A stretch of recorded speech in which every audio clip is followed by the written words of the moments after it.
All right, we're going to take a look at some different examples of what we referenced, some defensive tactics here, both on the ball and off the ball. And so just want you to notice, we're going to do a rolling commentary, talking through these different examples.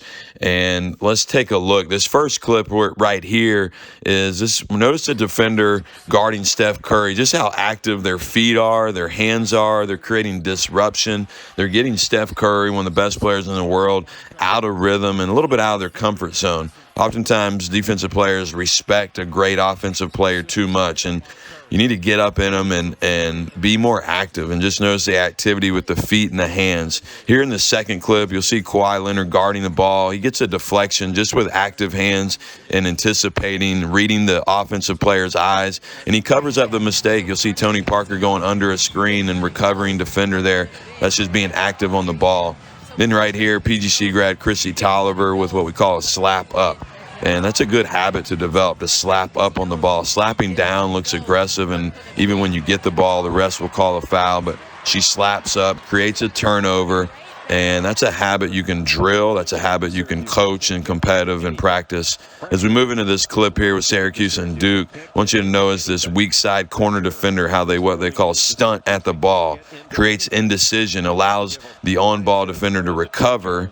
And so it's just a great habit of being aware and active off the ball. They stunted it, allowed their defender to come back and recover, leading to an easy transition bucket. Now we're moving into examples of interior defenders walling up. A lot of interior defenders want to go for the big block, swat down, get fouls. Right here, just make the offensive player finish through you. This is an example of walling up.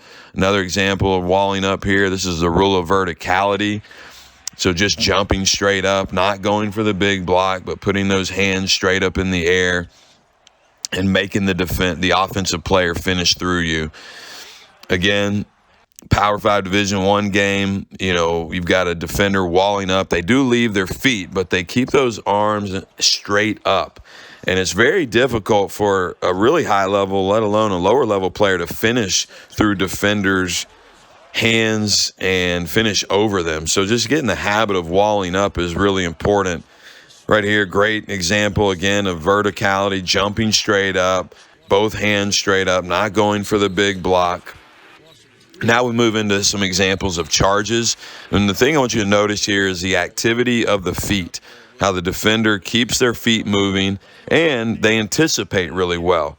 When you know where you're forcing the offensive player, it allows you to beat him to a spot, take a charge on the chest, but keeping your feet active and beating them to that spot. And charges are often the best play in basketball, or one of the best plays, as you get a turnover and you get a foul, oftentimes on the other team's one of their better players.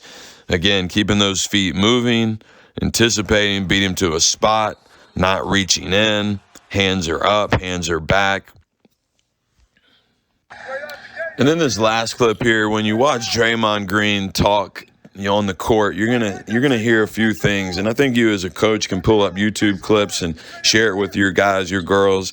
But I'll put it in two categories. You're gonna hear him give reminders on defense. Reminders are something needed before, like, hey, keep your hands back, or something, a matchup in transition defense, who you got. You're gonna hear encouragement, telling them good pass or a good shot, or even on the bench, just encouraging his guys and staying active. And so I think we have to teach our players, how to talk and what to say, and it can be put in those two categories of reminders and encouragement.